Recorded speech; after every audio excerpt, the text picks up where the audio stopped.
शब्दों की महिमा अपार है। शब्द भेदी बाण से बचना मुश्किल काम है। इसलिए शब्द बोलो घर में तो सोच समझ के बोलना बिटिया। शब्दों में बड़ी ताकत होती है। शब्दों के अंदर बड़ा बल होता है। शब्दों के अंदर बड़ी शक्ति होती है।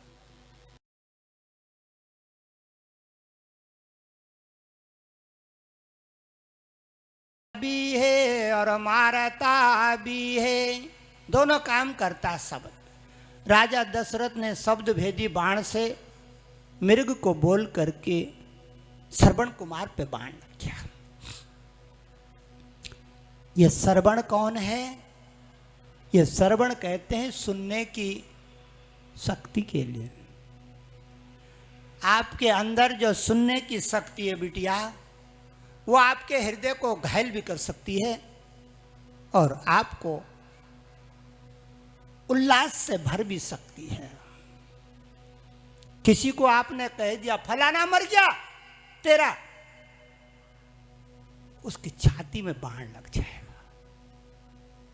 और आपने कह दिया फलाना तेरा ऊंचा आदमी हो गया, उसकी छाती का हृदय कमल भी हंस जाएगा।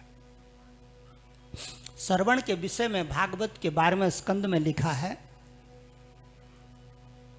सुखदेव मुनि कहते हैं शृण्वनये शृण्वनये सोबदराणी रथांग पाणे शृण्वन सुभद्राणी रथांग पाणे जन्माने कर्माणि जयानि लोके। जन्म और कर्म इस लोक में श्रवण से अच्छे भी होते हैं और श्रवण से बुरे भी होते हैं। इसलिए मेरी बहनों, जिसकी कभी नहीं बनी सुन के बनती है। इसीलिए तो कथा की महिमा है। सुन के बिगड़ी बनती है बिटिया। जरूर सुनना चाहिए कथाओं को। ये भगवान का सत्य है, ये गुरुजनों का आशीर्वाद है। शृण्वन सोभद्राणि रथांग पाणे जन्मानि कर्माणि जयानि लोके। गीतानि नामानि पठन्ति नित्या गोविंद दामोदर माधवेति। सुनने से सारे मंत्र सिद्ध।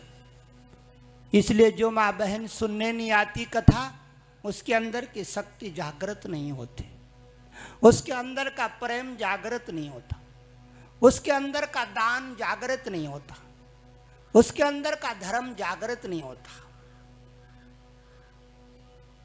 जिसने अपने जीवन में दान धर्म नहीं किया, उसको शांति नहीं मिलती बिटिया।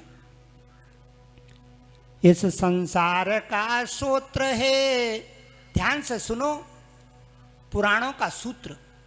इस संसार का सूत्र है देना, दान कर देना, लुटा देना जो अपने पास हो।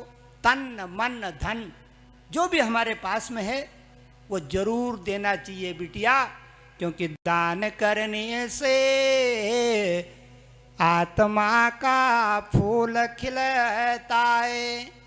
दान करने से हमारी पीढ़ियां तरती हैं। दान करने से आत्मा भी हंसती है। दानम एकम कल युगे। इस कल युग में एक ही चीज रह गई, दान। इसलिए अपने हाथ से अन्न धन जो भी हो सके, 10 रुपये 5 रुपये 100 रुपये 50 जरूर यज्ञ में दान करना चाहिए। अपने हाथों को पवित्र करना चाहिए बिटिया, इसके बिना गति नहीं। मुक्ति नहीं, भुक्ति नहीं, जुक्ति नहीं। देना पड़ेगा राजी से नाराजी से, चाहे राजी होके दें नाराज होके दें, पर बिना दान के मुक्ति नहीं। श्रवण कुमारी याद आ गए। आज राजा दशरथ को रात 12 बजे कौशल्या को सब कथा सुनाई। दशरथ राजा कहते हैं, रानी उस तपस्वी ने मेरे को श्राप दिया हुआ है कि जा अंत समय में तू भी अपने बालक के लिए ऐसा ही विकल होएगा। आज मेरे को लगता है मेरा आखिरी दिन है, आखिरी रात है मेरी। आज के बाद मैं संसार में आंखें नहीं खोलूंगा, मैं संसार को देखूंगा नहीं। हे राम कहाँ है? राम राम कही राम कही, राम का नाम लेने लगे अंत समय में राजा दशरथ। और राम का नाम लेते लेते प्राणों को छोड़ दिया।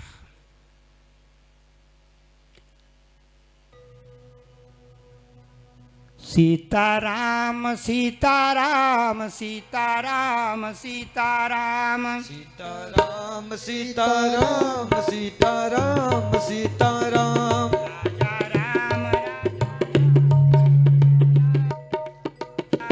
राजा राम राजा राम राजा राम राजा राम राजा राम राजा राम राजा राम राजा राम राजा राम राजा राम राजा राम राजा राम। राजा दशरथ का जो पंखेरु था वो देह से निकल गया। जो पक्षी था वो कहां से निकल गया? देह से निकल गया।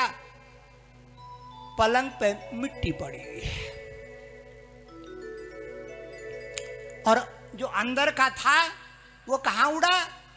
वो हंस, वो पंखेरु बाहर आकर के गति करने लगा। चल उड़ जा रे हंसा ब्रह्मलोक, यह देश हुआ बेगाना। और खोल इसको, गले खोल। चल उड़ जा रे हंसा ब्रह्मलोक, यह देश हुआ बेगाना। चल उड़ जा हंस ब्रह्म को, यह देश हुआ बेगाना। यह देश हुआ बेगाना, यह देश हुआ बेगाना। यह देश हुआ बेगाना, यह देश हुआ बेगाना। चल उड़ जा रे हंसा ब्रह्मलोक, यह देश हुआ बेगाना। चल उड़ जा रे हंस ब्रह्म लोक, यह देश हुआ बेगाना। यह खेत हुआ बेगाना, खलियान हुआ बेगाना। यह खेत हुआ बेगाना, यह ज्ञान हुआ बेगाना। यह खेत हुआ बेगाना, खलियान हुआ बेगाना। यह खेत हुआ बेगाना, खलियान हुआ बेगाना। ओह द्वार हुआ बेगाना, मोहरी हुई बेगाने। आह द्वार हुआ बेगाना, अरे मोहरी हुई बेगानी।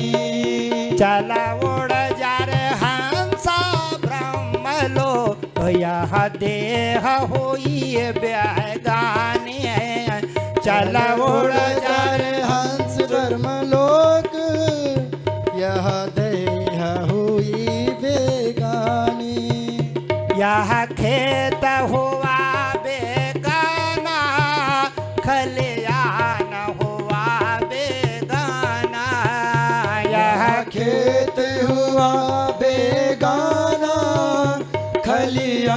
जान होई बेगानी। अरे राजा का प्राण पंखेरोड़ा। सारे कमरे में ऐसा लगा जैसे कोई चला गया, कोई गया, यहां से उड़ गया। कौशल्या समझ गई कि मिट्टी पड़ी है, आत्मा निकल गई है। अंतकाले चमामे वे स्मरण मुक्ता कलेवरम। जो अंत समय में जैसा ध्यान करता है वही उसको मिलता है। दशरथ ने क्या ध्यान किया अंत समय में? अंतकाले चमामे वे स्मरण मुक्त्वा कलेवरम तम तमेवेति कौन्तेय सदा तद्भाव भाविते। अंत समय में इस संसार से जाते हुए जो हम सुमिरन करते हैं, मेरी माता हो, अगले जन्म में उसी को पाते हैं। इसीलिए